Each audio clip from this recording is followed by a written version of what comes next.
Hello guys, welcome to yet another episode of AIML Talks. So today we will be covering Pandas. So Pandas is one of the most popular libraries of Python, which is mainly involved in data analysis and data science. So without Pandas you can't move ahead in data science because you will be loading everything in your Pandas library itself. So that's why Pandas is the stepping stone to your data science journey. So you even if you are if even if you're a beginner or if you're an advanced guy who has already gone through Pandas courses before, you can go through it, revise it out, just because whenever you're doing any sort of analysis, this will be required. Okay, so let's dive back to the coding part itself.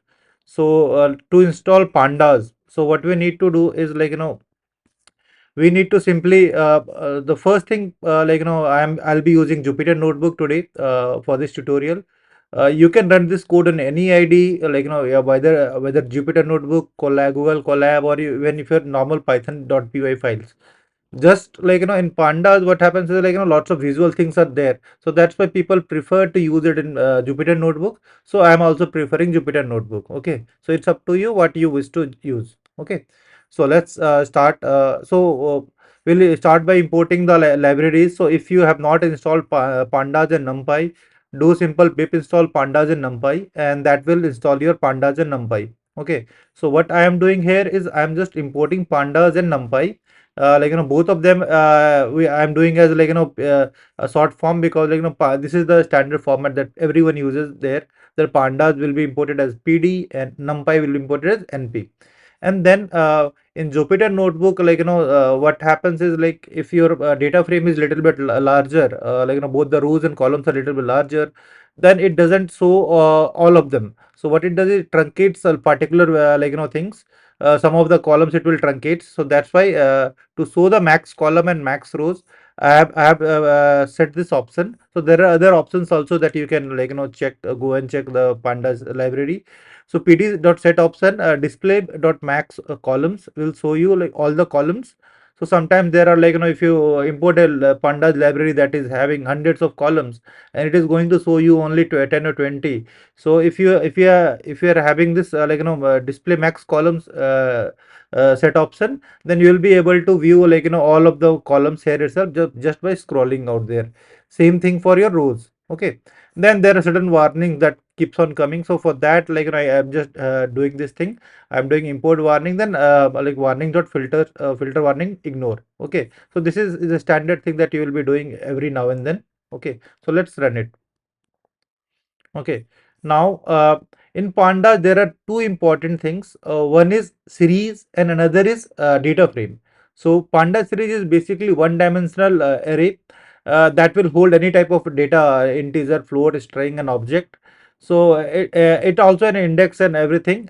So you can create using list, a dictionary.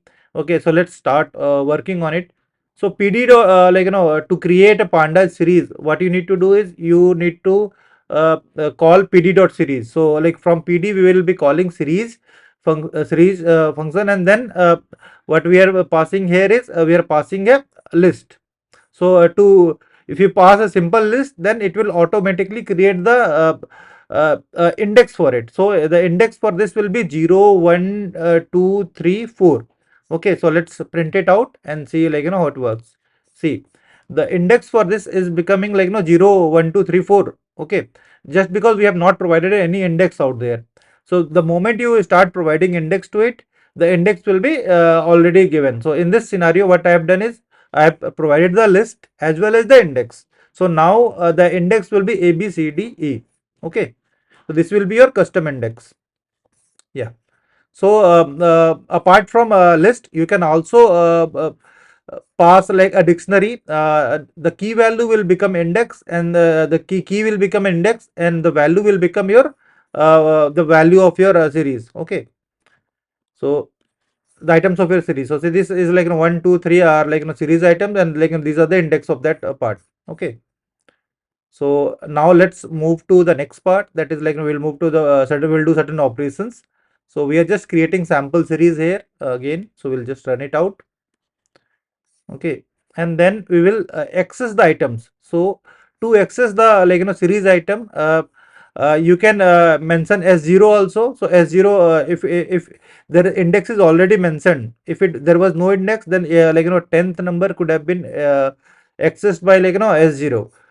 Here what we are doing is we are accessing this particular index, that is A. So we'll print it out, and then the second part we are doing here in the next part is we are printing the element from B to D. So B to D means B, C, D. So this will be the index and the numbers will be 20, 30, 40. Okay. So let's run it out. Yeah, see the first part we are getting A equal to 10 and B to D is like 20, 30 and 40. Okay. So next part we'll be moving like we'll multiply this series by 2. So to multiply the series you just multiply by 2 or any other number, like it can be any other number. I'm just multiplying by 2. So this will give you every number will be multiplied by 2, and if you do a square root of it, every number will be square rooted. Okay, just run it. So see what happened, every number was multiplied by 2 and then we got the square root also. Okay. Now to do some basic statistics of that pandas series, you can just call s dot mean, s dot median, s dot standard deviation. Okay, just run it out. Yeah, it will give you the basic statistics of it. Now if you want to do some filtering operations in pandas series, you can just do in DataFrame also it's the same. So what we will do is we'll sort of create a subset of it. See what is done, S is our series and we want an S that is greater than equal to 30. So we want a new series that is greater than equal to, so the first part I will filter all these numbers which are greater than equal to 30. So the numbers are what it was 30, 40. Yeah, we had here, right? Where was it? Just a minute. uh, yeah, so it will give you 30, 40 and 50. Okay, so let's move ahead. Yeah, and if you just want to print, let's say something like this, and if you want to check greater than 30, then it will give you 40 and 50. If you want to do let's say 30 and this thing, that will give you this part also. Okay, and just if you want to find the equal to part, yeah, c equal to. So whenever in Python you'll have to put the double equal to. If you are putting a single one, then it will be a bad thing. Or if you don't want some, if you want something like this, not equal to. So see, all other things will also come apart from 30. Okay, this is basically not operator. Okay, so let's move with some missing data in series. In np.nan is basically your nan number, not so this series will be 1 nan 3 nan 5. Okay, so yeah. Now if you want to drop this thing, so in pandas also it's this in data frame also it's the same code, drop na will drop all the missing values. Okay, if you want to give a particular row also, that also can be given. Okay, herein just we are providing the drop na means it is dropping everything. So we just because we have not done in place, that means the s missing will still provide you, let's say what will happen, s missing, right? So s missing will still be the same. So it is not doing a replacement of it. Okay, this part is not doing a replacement, but when you do in place equal to true, then everything will be gone. Okay, so fill missing values. So here we are filling the missing values with 0. So to do missing value with 0, just in the fill na part, just put the number, any number if you want to do. If you want to put it by 10, I'll just show it to you. So here it is 0. If you want to do it by 10, that also can be done. Okay, and then there is a forward fill. So the forward fill means the nan numbers will be filled by the previous numbers. The previous number was 1 and this the previous number was 3. So this whole series will become 1 1 3 3 5. Okay, and then backward fill. So backward fill will, what will happen, it will be filled by the next number. So next number here is 5, so this will become 5 5 and 1 3 3 5 5. Okay, yeah. So let's move to the data frame operations now. So data frame operations, basically, like, so I have just started, like, what I have done is, like, I have created this data things that I will, share with you in the below GitHub link, and then you can download it, and then we can do some analysis on it. Okay, so I have just created sample data. You can also create it out, or maybe I'll just give you the JSON file from where you can do it. Okay, so this is your, to read a file, so Pandas data frame you can also create, from bare basic thing. I have done it later also. So let's say if you want to create a Pandas data frame from a CSV. So how will we do it? So we'll import pandas as PD. Then there is a read CSV thing. So basically, when you are dealing with the pandas data, basically, let's say you are dealing any Excel sheet or CSV data. So what we will do, you will take that CSV and load it as a data frame. Okay, and you can display it. Okay, so I'll just and this data frame, this CSV dot head. So this will display the first 5 rows of the data frame. Okay, so this read CSV, yeah. So what we are doing, we're getting is, like, I've got a data frame that is of 20, 20 rows, and then I'm just displaying the first top 5 rows of it. Okay, to read it from, like, CSV, you can just need to do a read CSV. Then you need to file the file location. So file location is same here in this scenario. Otherwise, you have to give the perfect location. Okay. Next, we are reading, from an Excel file. So so Excel, again, it's just same thing. Whatever, pd dot read Excel instead of pd dot read CSV. Okay, and then you need to find your give your the Excel path out here. And if you want to read a specific sheet, then you can mention, sheet equal to, then that sheet name has to be here.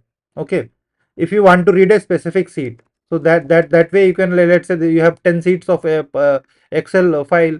Then if you want to read a specific sheet, then you need to give the sheet name here also. Okay, that can also be done. Okay, so let's run it. Yeah, so see, when I do a print, it doesn't look like, so without print, like when you print it out, it looks good. So that's why, I'll remove print from certain scenarios just to make it look good. So I'm again printing the top 5 here. Okay, these are the top 5 rows. So similarly, if you want to read from a database, so what you can do is, you can you, if you are using, so here I am using SQLite. You could be using Postgres or anything else. So that way, then you'll have to import Postgres. And so here I am just give an example of, I've created a basic DB, orders.db, in which the same data is there. So to so how do you do it? Basically, you will start a connection. You start a SQLite connection. The SQLite 3 dot connect, then the DB name, and then you'll have to pass on the query. Okay, the I have the order table in this DB.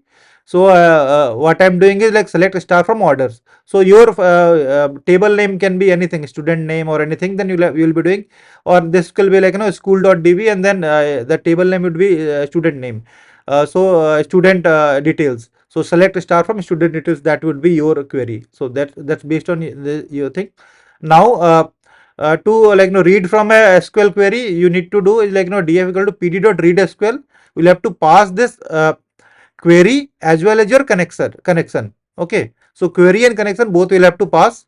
And then after that, when your df is read, then you need to close the your database. Okay, just close this particular connection, and then you can just print the database.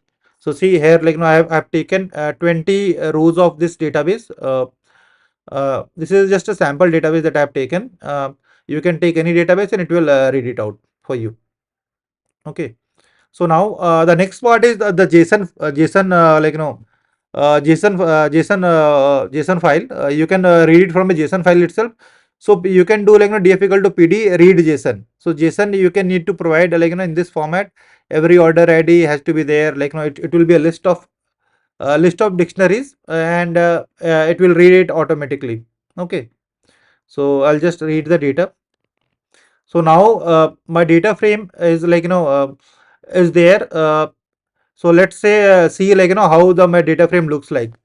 So see, so my data frame is 20 into 10. So 20 into 10 means 20 rows are there and 10 columns are there.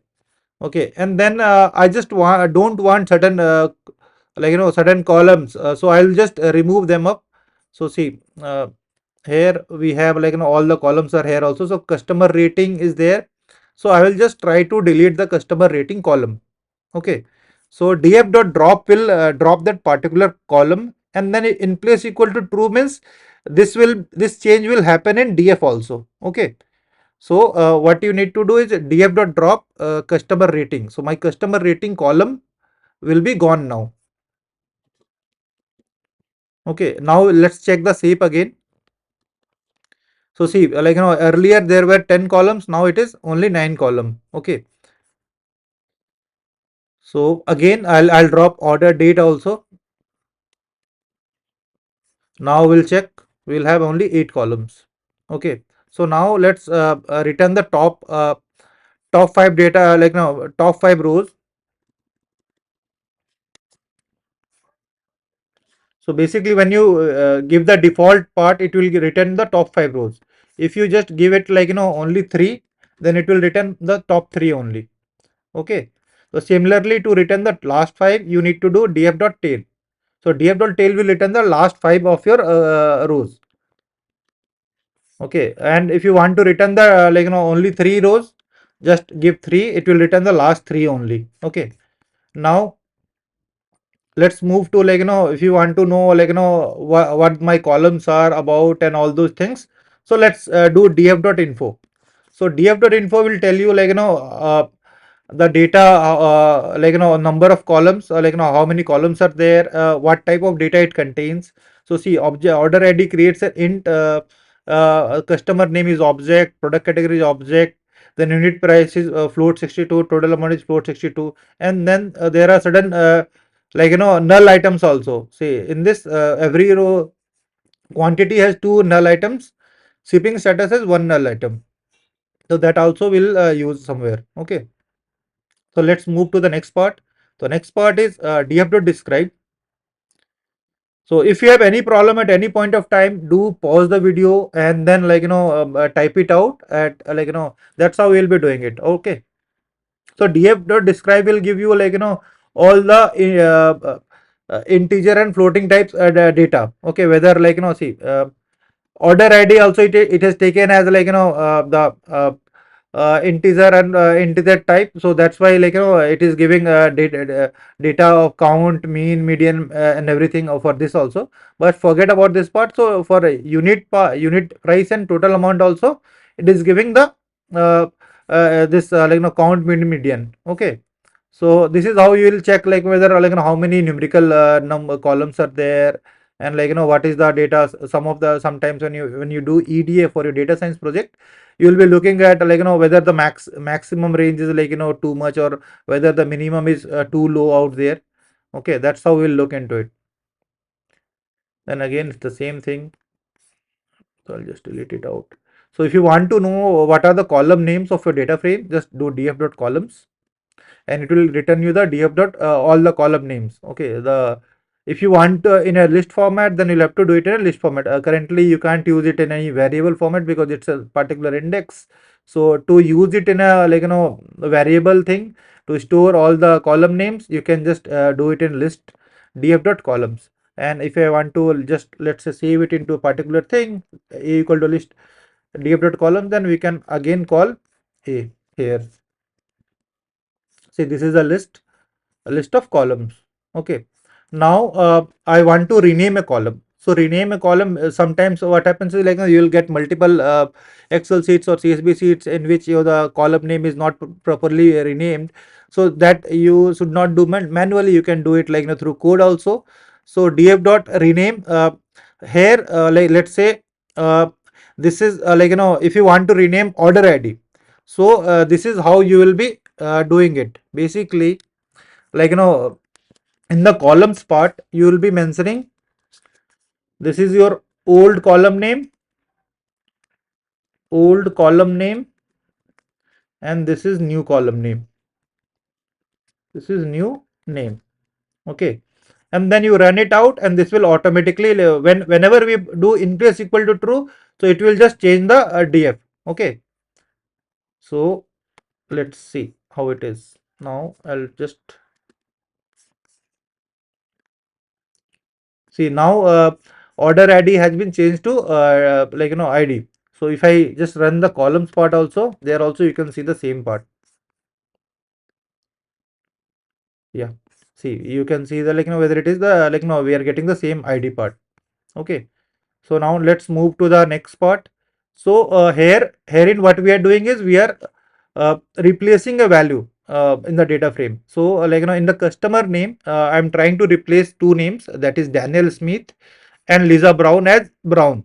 And whenever I'm doing like in place equal to true, both of them will be like replaced, and like in the that will be the actual data frame. Okay, so let's print the data frame. See, now we have got two Browns. One is at number 4 index, and then another is at 15th. Okay, so this we will use later on to drop duplicates and all. So let's say if you want to select a particular, if you want to print the particular column, so you can just print that column like just simple df and then the column name. This will be column name, and square brackets will be used, and you can select the particular single column. Okay, and if you want to select multiple columns, you can just have a list of column names and pass between the square brackets. So just remember, first we'll do, it will be something like this. So df, see, I'll just copy it here.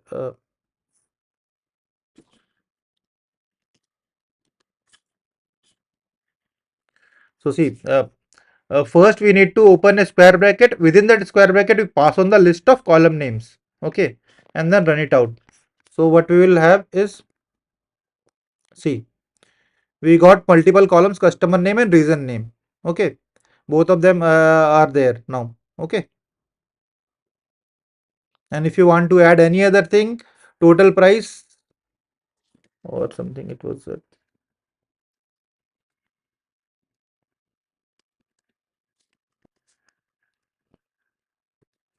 total price will there. Yeah. Okay, no, total price is not there. Total amount is there. So we'll be doing it total amount. Yeah, see, the total amount is also coming out here. Okay, so now uh, like we'll see iloc and loc in pandas. So basically, like to slice a particular data frame, like we, if you want to select like certain things from a data frame, these two are very like an important features that you can use from a data frame. So like I'll tell you the difference between both of them. So iloc is you will be using integer positions only. Okay, and in loc you can use both integer positions as well as the column names. Okay, and remember one thing, iloc does not include the end index. So let's say like iloc, when it is doing 0 to 3 and 0 to 2, so this 3 part is not included here, remember that part. But when you do in loc, this row 1 and row 3 is also included here. Okay, same goes for column 2 also, column 2 will also be included here, but in this iloc it is never included. Okay, so this is a very basic difference that many people don't know, like even well while they are in data science for a while, so they just don't remember the difference between both of them. Okay,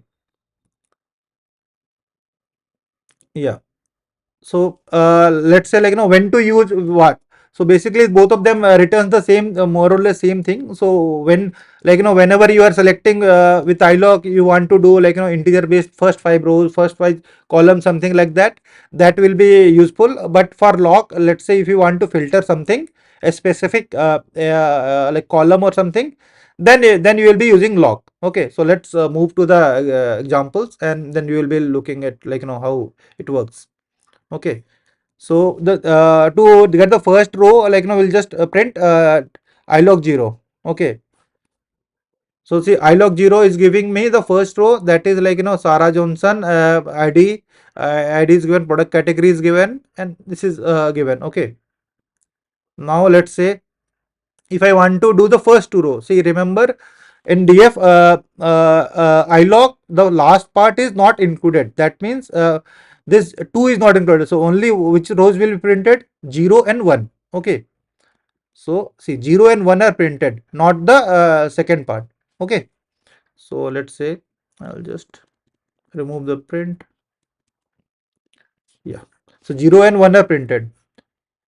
Now, if I want to do select 2 rows and 2 columns, what I will do, this is 2 rows and then next are 2 columns part. Okay, 0 to 1. These are the columns part. So basically, this is, if you want to change, I'll just run it out first. So see, first 2 rows and first 2 columns. So if I want to move it to, let's say, 5, then it will be 4 columns will be there. Okay, same goes here. If I just change it to, let's say, 6, then there will be five up to 5 will be coming. Okay, 0 1 2 3 4 5. Okay, so basically the last number is not inclusive of it. Okay, and then if you want to print every other row, okay, select every row. So basically you will be doing double double column, and then just give it 1. Okay, then every row will be printed. See, 0 to 19, all of them are printed. But if you want to print or select only will have some step size of n. So basically if your step size is 2, so you will be taking 0 2 4 and so and so. Okay, see, so what is happening here is you are just getting 0 2 4 6 8 and so. Okay, because your step size is 2. Now let's move to df.loc. So in this loc, let's say when you print 0 to 2, df.0 to 2, so we are getting here 0 1 and 2, 0 1 and 2. But when we do df.iloc 0 1 to 2, what will happen? Yeah, so you got only 0 and 1. Okay, so remember this basic difference between iloc and loc. Okay, so now let's move to the conditional, again conditional selection, just like series in DataFrame also you can do the same. So to select whenever you do some selection based on certain criterias, it's better to use loc rather than iloc, because iloc is little bit complex, and then you'll have to put the you need to find the index and all those things also. So what we do, people normally do, let's say they want to select total the data frame in which the total amount is greater than 150.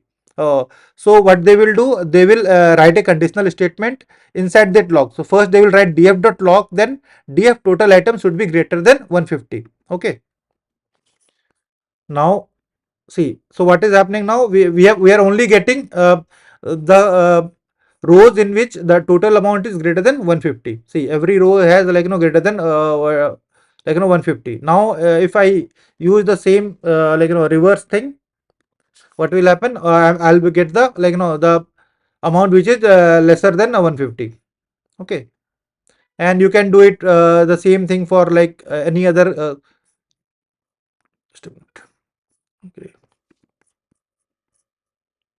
can do it for any other item also. So df.loc, if I want to do it for, let's say, so if I want to do it for unit price, so what I will do, df unit price has to be greater than 30, let's say. So this will give you all the rows in which unit price is greater than 30. Okay, see, okay, So if you want to do the same part, like that, then you will have to convert this into indexes. So indexes, there is a code. Uh, so what you need to do is you need to write the dot value. First you select this part, and then you need to find dot values dot non-zero. So this will be and then the first zeroth item. So this will give you the the rows indexes out there to iloc. Okay, so it becomes little bit complex, so that's why people normally use iloc. So see, it will also give you the same thing. The result will be same, but you need to put this extra part out here. Okay, so now again, so we can add any new column also. So let's say I've just added some random country data, and I've added it out there. So to add any column, so you just need to give the name of the column and then pass the value. If you don't pass the value, then it will be null values will be there. Okay, so I'll just add it out. So see, uh, your data frame is created. Data frame is already there. The column is created, the country, United States, and everything. And I don't have any use for it, so I'll just remove it. So to remove a column, you will just do df.drop columns equal to, then pass on the list. So you can in this list, if you wish to drop multiple multiple columns also, that also can be done. So if you wish to drop this country and then id also, then you can do it. That's up to you. Okay, because normally in data science the id column is not used, so people will just drop it. So I'll keep it as of now for future reference. Yeah. So now again, if you want to modify an existing column, so you can just add anything, if you want to add or multiply to a particular column, that also you can do. So I've just tested it adding one. So just for this total column, total amount column, so df total amount is equal to df total amount plus one. So just print it out. So see what has happening. All the 599 thing changed to 600 something. Okay, so this has been added. Okay. So now let's move to the very important thing, that is grouping. Okay, so you can group just in your SQL group by in SQL this group by function is there. So just like that, you can do all this SQL functions itself in pandas. You don't need to learn SQL, and you can just do all this SQL analysis or group by here itself. Okay, so see, if I want to group by a particular column, so what I will do, for this column, df.group by, then you need to pass on the column name. Okay, then after that, what we will be doing is for that df.group by, we are uh, we want to calculate the total amount. So we just total amount, what's the mean of that group by. So what we are doing here is that we are taking that group by thing, and then this group by reason will be there will be a column total amount, and then we are calculating the mean of that part. Okay, so let's see how it's working. So see, what's happening is all this reason wise, it has already first grouped by midwest everything, and then it is just uh, giving you the mean of it. If you want to do the, where is, yeah, if you want to do the sum of it, just write the sum, and it will give you the sum of it. Okay, sum will work, should work. Yeah, so all the reason wise, this is the total amount by reason. Okay, so there are other aggregate functions that you can use. For that group by region, so for unit price, I'm just trying to find mean, minimum, maximum, and count of it. Okay, region by price statistics. So just do it. So see, the unit price is basically it is also giving me mean, minimum, and then max and count also. So these are Midwest, there are 4 items. Northwest, there are 5 items. Southwest 5, and West 6. Okay, so previously we were doing group by for one particular thing.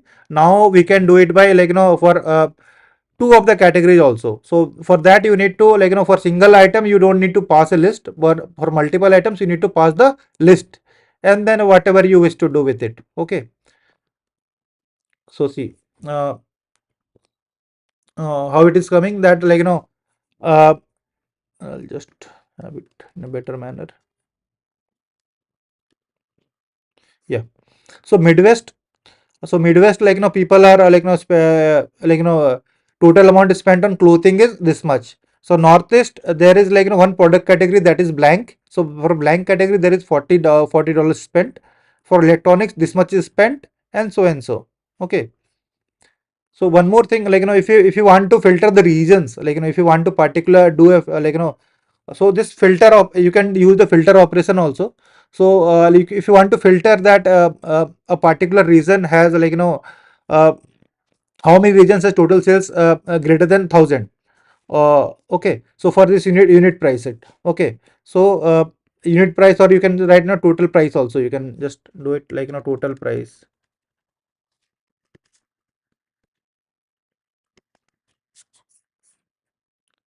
So total amount, sorry, total amount. Yeah. So this again is basically filtering by region.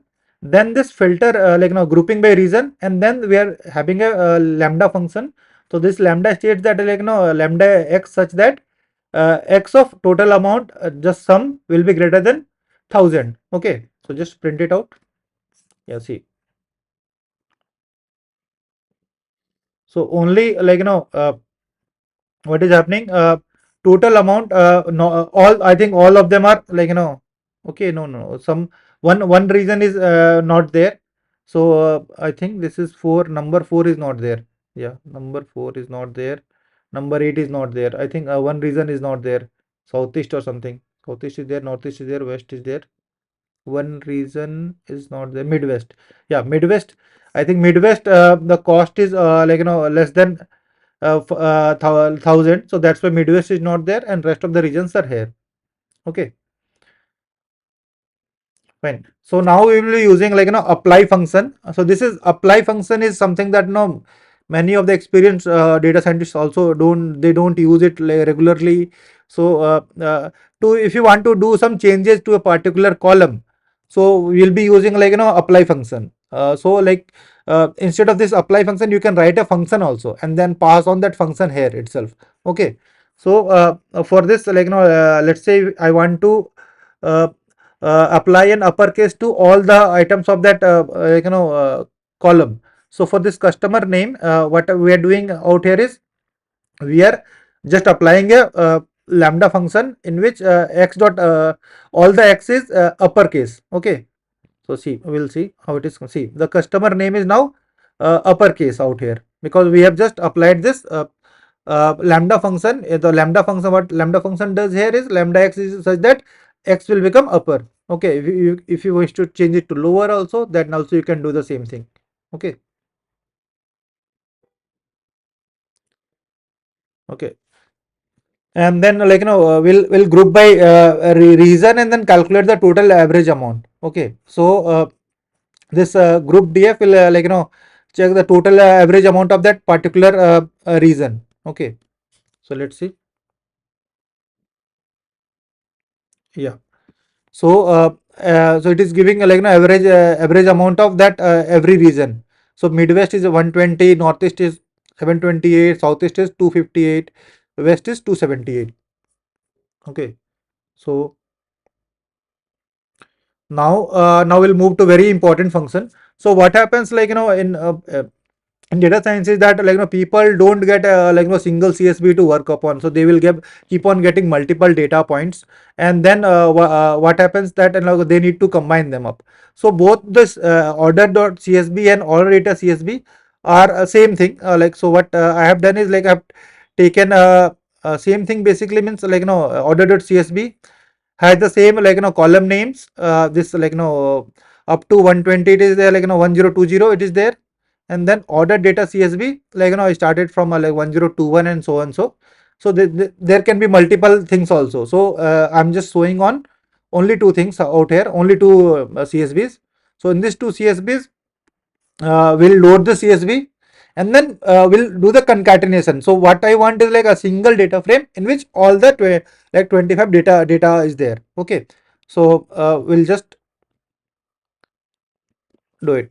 So see, what has happened is basically uh, we'll load the df1. Df1 will load the first data file by read CSV. The second data file also will load by this read CSV, and then for combining both of them we'll do pd.concat. Then inside the pd.concat we need to pass on a list of data frames that we need to combine. Okay, and we are here ignoring the index. So sometimes if let's say there is an index setup for this particular thing, then this also index needs to be same. So herein there was no index because it's like though no index was there. So let's say if the order ID was indexed, so this also needs to be like on order ID only. Okay, so remember that part. So in when you do concating, and if the column names are same, you don't need to use the index part. It will be mostly used in pd.merge. Okay, so let's move to the next part. So now this is one thing, but sometimes it happens that you'll get a database in which some in certain CSV there will be certain data, and then there will be in other CSV there will be another data. So what will happen, we need to combine both of them to make it a single data frame, right? So herein what I have done is like I've created another data frame. So this is another way of creating a data frame. So in which let's say you don't have the CSV or anything, and you need to create from scratch. So you need to pass on a dictionary. So dictionary will have the column names and the items. So this the list of values will become your column name. List of values will become your rows. Okay, and so I'll just print it out, and so that you can just comment it out for the time being. Yeah. So let's print region.df. So basically, this region.df will print a data frame in which these two are columns, and these two are row. All these things are rows. Okay. So this region and region manager are columns, and there are 4 rows to it. Okay. So now let's merge it with the original data frame that we have. Okay. So to merge it, there is a Python function that is called df.merge. So df.merge, this is the original file in which we are going to merge.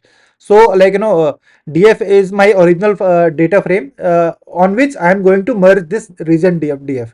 Okay, and there needs to be a key common key between them on which you are going to merge it out. So we have a region key there also. Here also created a region key. So we'll merge this on region. And then how we'll be doing a left join. So in left join, what is happening, all the items of left are there, and then the common items of all the items of the other part on which we are doing combine will be also there. Okay, so let's see how it comes out.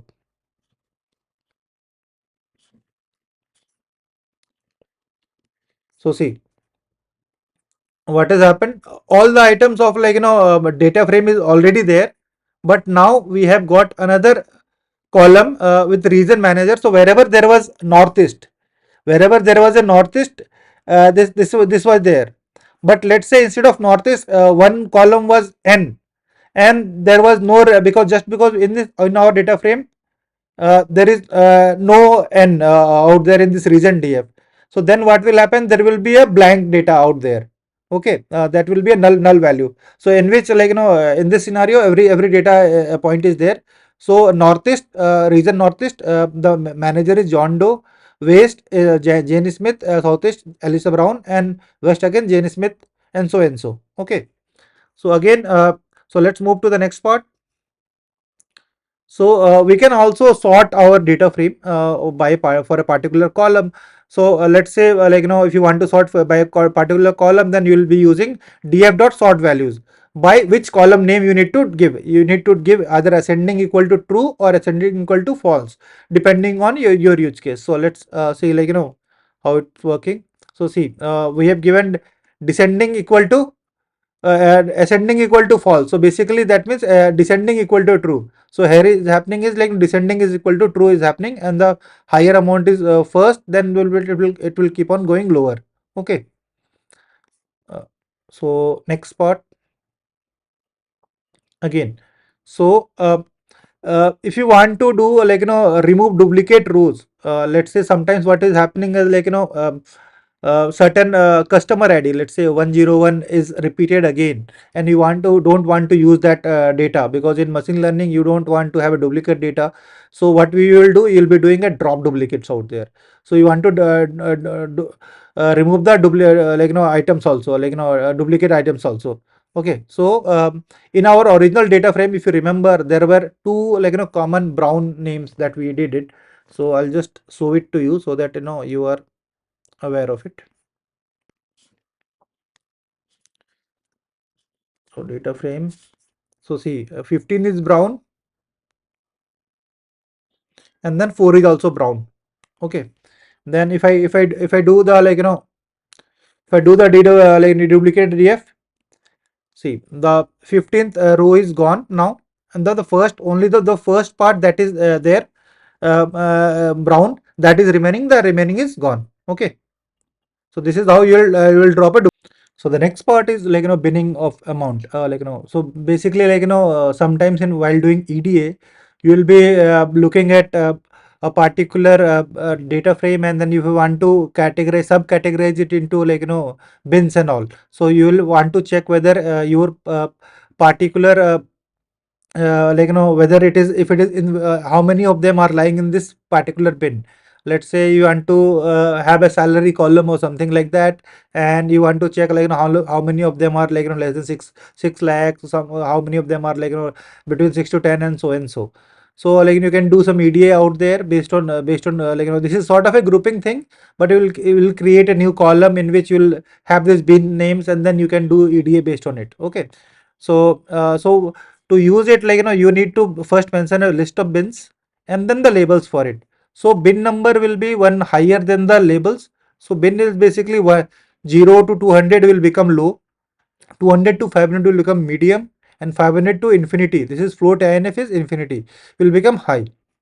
To cut this data frame into bins, what you need to do is you need to use pd.cut. So what we will be using is you'll naming a new category, you naming a new column, the total amount category equal to pd.cut, then you give the column name, df column name, and then give the name of the bins and the labels. Okay. And that's it, and your new bin will be created automatically. Okay. So see what new column has been created here. So this is total amount category, right? So total amount category high low is already created here. Okay. So you can, if you wish to do some matplotlib plotting based on how many of them are high and all those things, you can do it. So now let's move to the next part. We'll the next part is top n largest orders. So basically total amount, we'll check the which are the top three highest amount out there. So you just need to use n largest. For a smallest, we can use n smallest. Okay. So just run it down. See, we have got in 1300 the highest part, then 900 is the second highest, and 900 again, 90 is the third highest. Okay. So next part is the pivot table. In pivot table, basically what you can do is in Excel, pivot is quite heavily used, and people create pivot tables automatically out there. You can just select the pivot table, and it is done. But in Pandas also, if you wish to create a pivot table and that you wish to use for some other thing, that data frame, that can be used. So what you need to mention is you need to mention what will be your what will be the values on which you are doing on it. So for this part, I am doing I'm working on quantities part. And what will be the index? So basic index for me is the reason, and what will be the column name. So column names, I'm putting the product category. The product category will be the columns, and the aggregate function also you need to mention. So aggregate function I am doing is sum. So I am checking for which region how much is my which product category is selling. Okay. So let's see how it is working. So see, here in this is the Midwest region. Clothing eight items had been sold in the clothing item, and northeast 6, southeast 8, and west there are 14 and 1. Okay, and there is a one blank category. This everything is nan out there, so forget about it. So let's move to the next pivot table part. So in the next pivot table again, what we are going to check, we are going to check the shipping status region wise. Okay, how many of them are shipped or not. Okay, again we will do the same aggregate function. So df pivot table, and values will be quantity, region, on based on region only we are checking here, and then we are checking the shipping status. Okay, so let's run it. So see, uh, what has happened here. So we have got in Midwest we have got 5 delivered, 3 processing, 0 shipped. Okay, cancelled is nan, and then this there is shipping status also is nan somewhere. Okay, so that's why in Northeast there two nan values are there, like a blank shipping status is there. Okay, there is no shipping status in in this part. Okay, so blank shipping status is also there. So that is mentioned. So delivered is 1, and then processing is again nan, it's not available for it. West again there is delivered 10, processing 3, and shipped is 2. Okay, so now let's move to the next part. So this is basically df2 clipboard. So if you want to copy whatever data frame that you have into a clipboard, you just run this thing and you will I'll show it to you how it's working. I will just run it. Let's say this is copied now, and if you wish to maybe use it somewhere. So let's say I want to just so see how it is working. uh, Test.txt. So see, I'll just copy it. See, this is copied here now. So this was in the clipboard, and now it is copied here. Okay, so remember this part, if you wish to use it directly, copy your data frame to your Excel sheet, that also can be done. So you can use it that way. Okay, so again we will move to the next part. So this sampling part is sometimes people needs to sample there is a huge data thing that you need to do some random sampling. Then you need to just put what will be your n, and then it will auto randomly sample your data. Okay, so see, it is just randomly sampled 5 data points for it. So you can check any number, and then it will again do some random sampling. Okay, and then in the last part, so sometimes when you create your data frame, when you have done your analysis on data frame, then you need to save the data frame to the CSV part. So what we will be doing, our initial uh, initial was orders.csv, orders.db, orders.json, order xls. So let's save this to the CSV part. So df.to.csv. So this is order.la.csv. So I'll just run it down, and now a new CSV will be created here. Let's see. So order.la.csv has been created here. Okay, so this is how you will save the CSV file. Similarly, if you want to save it to Excel, just you need to give df.toXL. It will save it to orders underscore, just make it la, and then orders.la will be saved here. Yeah, okay. Now sometimes you need to create dummy variables also. So let's say uh, you need to do some one-hot encoding and all. So this one-hot encoding will create dummy variables, when you do period get dummies, it will create a dummy variable with the name of the regions. We had 4 regions. There will be 4 new columns added to it, and then all of them will have true or false values. Okay, so if it is available, then it will be true in a particular row, otherwise it will be false. So let's see how it's working. Yeah, so see, let me do it this way. Yeah, so see, the data was created. See, basically this region Midwest, so region underscore there are 4 regions: region Midwest, region Northwest, region Southwest, and region west. So if the data is in the present in the first row, see it was the region was northeast, so it became northeast. It is true, and rest of them are false. So similarly here it was here region was west, so it became true, and everything was false. So I hope you like today's tutorial, and if you have any issues with anything, do let me know. I'll share all this CSV files and Excel files for you to run the code, and just start with looking at the data part, and if you have any problem, do let me know. Just start typing while looking into it. That way you will learn in a better manner. Thank you everyone.